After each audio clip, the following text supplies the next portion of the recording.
Bonjour Fabien, Bonjour Fanny. est-ce que tu veux bien te présenter?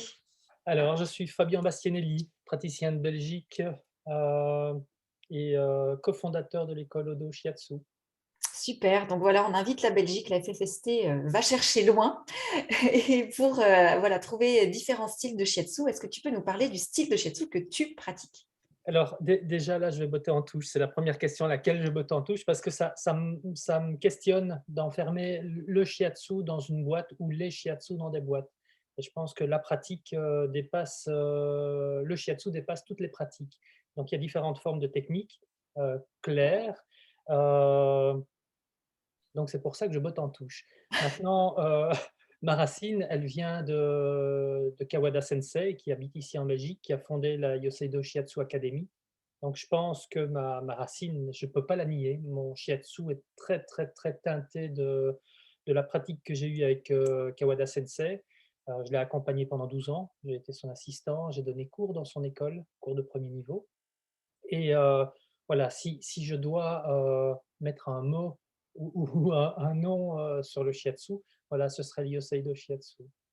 Le Saido Shiatsu. Yoseido, Yosaido, alors ça s'écrit comment? Yoseido, qui veut dire la voix qui nourrit la naissance. D'accord, et donc ça, c'est la personne fondatrice de ce shiatsu, enfin Tout de à ce... fait, ouais, ouais. Alors Kawada, pour un peu, parler de l'origine du Yoseido, Kawada, son papa était praticien de shiatsu au Japon. Lui, Kawada Sensei a pu, rentrer à la Nippon Shiatsu School, sous la direction de Namikoshi. C'était au moment où Masunaga était professeur et donc il a connu le shiatsu Namikoshi, il a rencontré, la famille Masunaga et c'était dans les années 70 où il y avait les voyages, il y avait les migrations des Japonais qui allaient partager leur art et voilà, Kawada fait partie de ces envolées occidentales. Donc il est allé aux États-Unis notamment et puis il est arrivé en Europe pour s'installer en Belgique. Donc son shiatsu, je pense qu'il est fort teinté du Namikoshi sans que ça soit enfermé dans le kata Namikoshi. Ça c'est, voilà, ça me semble important. C'est vraiment une pratique. On a une pratique de base qui se rapproche très, très fort, des techniques Namikoshi sans que ça soit enfermé ni enfermant. Avec, c'est ce qui me plaise plus avec l'ouverture d'esprit Masunaga et moi, il m'a inculqué beaucoup l'esprit de recherche. Donc il nous enseignait à la japonaise, sans expliquer grand-chose. Il créait des expériences et puis il ne laissait pas notre mental trop, interférer et interpréter et il créait des ressentis et puis après seulement les ressentis pouvaient être, compris ou pas, c'était selon et donc l'esprit de recherche a été bien inculqué de ce côté-là parce que voilà, c'est remettre en question la théorie, simplement. Les concepts et les notions, j'ai appris à en faire des ressentis et quand ça ne peut pas être ressenti, est-ce que c'est intéressant de les garder en tête? Heu, Ça, c'est à voir. Une des spécificités des cours qu'on a eu, des enseignements, parce que c'est bien plus que des cours, il amenait beaucoup de philosophie. Mmh. Énormément de philosophie.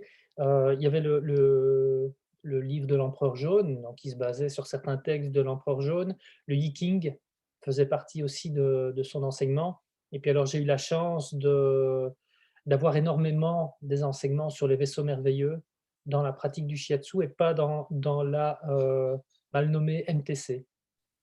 D'accord, donc vraiment dans la pratique elle-même et dans le ressenti, comme tu disais tout à l'heure, d'une façon générale. Tout à fait, tout à fait. Je vais y venir après, mais Kishi Sensei disait, que, le shiatsu, c'est, le ki, le ressenti, la relation et voilà, la médecine japonaise, elle se base avant tout sur le ressenti. La spécificité par rapport aux vaisseaux merveilleux, Oui? donc une des grandes spécificités que j'ai apprises, c'est l'utilisation des vaisseaux merveilleux, les vaisseaux merveilleux et la pratique et l'application dans le shiatsu et dans les livres, c'est très clairement, le développement fœtal est d'abord accompagné par le développement, des vaisseaux merveilleux et donc Kawada n'explique rien, il met en forme, il met en pratique et donc ça a été une pratique longue pour moi parce que pendant au moins 10 ans, j'ai pratiqué sans rien comprendre, sans rien vouloir lire et en essayant de rechercher une sensation, simplement une sensation et puis les sensations ont commencé à venir. Les gens m'ont dit que c'était important, que les effets étaient très, très importants, mais parfois plusieurs semaines après. Mmh. C'est seulement quand j'ai commencé à les enseigner il y a 6 ou 7 ans, que je me suis rendu compte du truc énorme, du cadeau énorme qu'il nous avait fait et on n'est pas beaucoup à avoir pratiqué, à continuer à pratiquer. Donc une des grandes spécificités, c'est justement la pratique et une pratique qui est totalement adaptée au shiatsu. Bon, un peu de teasing. Ouais. C'est bien pour continuer. Donc les spécificités, tu en as déjà parlé. Tu disais voilà l'ouverture de Masunaga, le cadre entre guillemets de Namikoshi, si j'ai bien compris, et puis un enseignement basé vraiment sur le côté pratique, le côté sensoriel, que vient étayer la théorie par la suite. C'est un peu ça? Tout à fait. Alors la spécificité, c'est qu'on peut travailler les méridiens, mais on n'a pas un travail de méridien, à la Ohashi, par exemple, où très fluide ou comme une danse. On a un travail de méridien, on a un travail aussi de points, des connexions de points. Kawada est toujours très fort dans les points. Et alors, une chose qui a été énorme, qu'il nous a enseigné, il nous demandait d'étudier les points, les noms en japonais et en français, plus que leur matricule.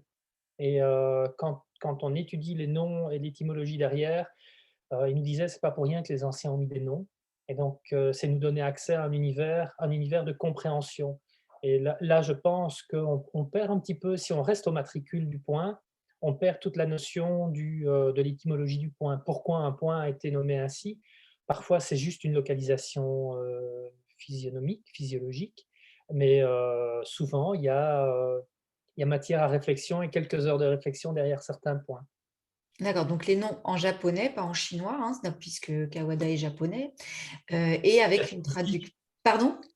Et le shiatsu aussi. Et le shiatsu aussi, bah oui, mais et avec du coup une traduction qui vous donnait ou que vous deviez un petit peu parce qu'il y a beaucoup de questions sur la traduction des points. Voilà, tout le monde ne les traduit pas de la même façon, donc est-ce qu'il vous a donné entre guillemets une traduction, la sienne en tout cas, ou c'était à Alors, à trouver? c'était assez variable parce qu'il pouvait nous donner sa traduction, sa compréhension. Donc je pense que c'était graduel. Il nous donnait sa traduction et puis alors quand on commençait à se poser des questions, les nuances arrivaient. En fonction des questions qu'on se posait, c'est un enseignement très vivant parce que c'est pas rigide, c'est pas monolithique et c'est très vivant par rapport à chaque personne. OK, bah super, ça donne envie d'en savoir plus, du coup, d'aller creuser un peu plus.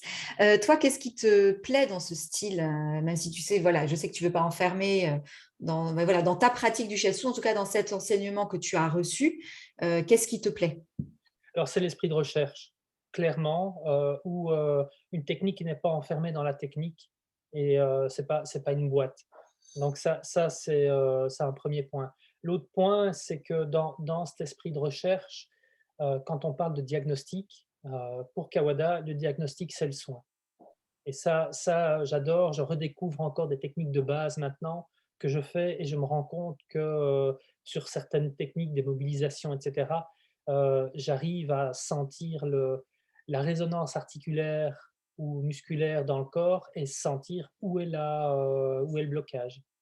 Un simple exemple, c'est une personne couchée sur le dos, on secoue les chevilles et hier, j'ai eu le cas, j'avais un monsieur, il ne parlait pas beaucoup et en faisant ce mouvement-là, j'ai su exactement à quelle vertèbre le blocage se trouvait et donc lui, c'est un grand moment de détente parce qu'il se laissait aller et moi, ça me permettait de voir, de faire mon chemin pour voir heu, où pouvait se trouver un des soucis. Parce que l'autre chose que j'aime bien dans la pratique et c'est les challenges que Kawada me lançait. Il me disait: «Ah monsieur Fabian, c'est facile de réduire un symptôme, c'est autre chose que de trouver la racine du problème» et ça fait plus de 20 ans que je suis dans cette recherche et ça j'adore parce que c'est jamais fini. Super! On sent la passion et voilà et l'envie, voilà et le long chemin qui n'est jamais terminé, dans le shiatsu donc c'est super. Et ben justement, comment est-ce que tu as, toi, par rapport aux enseignements donc que tu as reçus, comment est-ce que tu as évolué toi dans ton style, à toi de shiatsu? Alors j'ai eu une chance énorme, c'est bon, je pratique, depuis presque 20 ans le shiatsu et j'ai eu l'enseignement à la japonaise. C'est-à-dire qu'il parlait pas beaucoup, il provoquait les expériences. Donc quand j'ai commencé à pratiquer, il m'a poussé des gens à la maison pour recevoir des shiatsu et j'ai pratiqué comme j'ai reçu l'enseignement, c'est-à-dire en comprenant pas tout et en me disant: «Beh, je vais faire du bien-être». Donc je vais d'abord faire du bien-être avant d'avoir la prétention d'être, thérapeute. Et au fur et à mesure de la pratique, je découvrais les techniques et la pratique et ce qui se cachait derrière. Donc les enseignements prenaient vie dans la pratique et je pense que c'est une belle spécificité japonaise où, on ne fait pas trop d'espuma de neurones et on plonge dans la pratique et après la pratique est comprise à travers l'expérience qu'on en fait nous-mêmes. C'est pas pour rien que les maîtres au Japon sont classés comme, trésors nationaux. Les maîtres de certains arts. Et donc, pendant 10 ans, j'ai pratiqué toutes les semaines sans tout comprendre, sans chercher à me plonger dans trop de livres pour ne pas trop faire mousser, ma tête. Elle est assez capable de mousser toute seule et c'est seulement après une dizaine d'années quand, à force de donner cours, parce que j'ai donné cours pour Kawada et puis j'ai donné cours dans une école à Bruxelles, c'est quand j'ai recommencé à donner cours différemment que je me suis rendu compte que le la compréhension que j'avais, c'était une connaissance plus qu'un savoir. Je joue peut-être un peu avec les mots, mais c'est important parce qu'il y a des choses qui sont évidentes. Quand on est là-dedans, la théorie n'est pas juste une théorie, c'est une pratique, c'est un état d'être. Ok, Donc donc, voilà un peu comment j'ai évolué. Alors une autre évolution, très forte, je suis en train de réfléchir en même temps, une autre évolution très forte, il y a 8 ans, Franz Koppers m'a inscrit d'office à un stage de Seiki avec Kyoko Kishi, parce que Franz, je lui avais partagé mes réflexions, mes envies de recherche et il m'a dit: «Tu aurais dû rencontrer Kishi, tu te serais bien entendu avec». Il était, assistant de Masunaga et donc Kishi est décédé il y a 8 ou 9 ans maintenant et j'ai pu rencontrer sa veuve, Kyoko, de qui je suis devenu assez proche et ça dans l'évolution de ma pratique, ça a changé mon shiatsu. Donc le seiki a affiné et a subtilisé et je joue avec le double sens de ce mot, a subtilisé mon toucher et ouais, a vraiment subtilisé mon toucher. Parce que ce n'est pas juste un shiatsu dit à la japonaise, les shiatsu comme les Shugen-ryu, où on va très, très fort dedans. Donc je suis capable de le faire parce que je l'ai appris. Donc dans certains cas, c'est nécessaire et c'est même bien utile et ce que le seiki m'a apporté, c'est comprendre que dans d'autres cas, il faut se retirer. Donc après avoir développé la présence, j'ai appris à développer l'absence. Donc je m'assieds à côté d'une personne et dans certains cas, j'apprends à m'effacer de la personne parce que c'est, comme je disais tout à l'heure, c'est la relation qui crée le soin et dans certains cas, le corps de la personne sait mieux que nous ce qui est nécessaire. Donc voilà un peu l'évolution.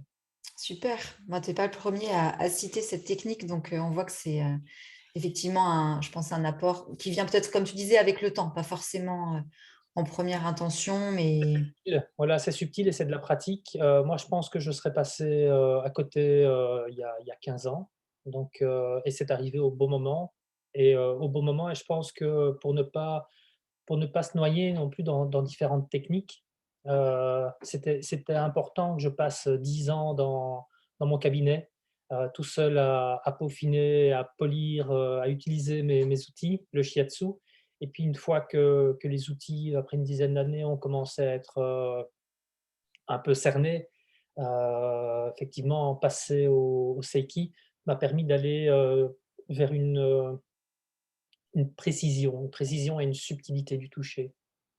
Ouais. merci beaucoup.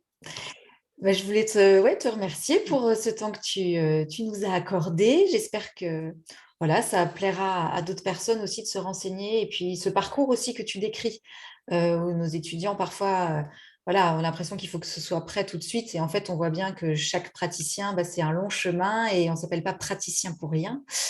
C'est de la pratique et beaucoup de pratique. Merci beaucoup, Fabien. Merci.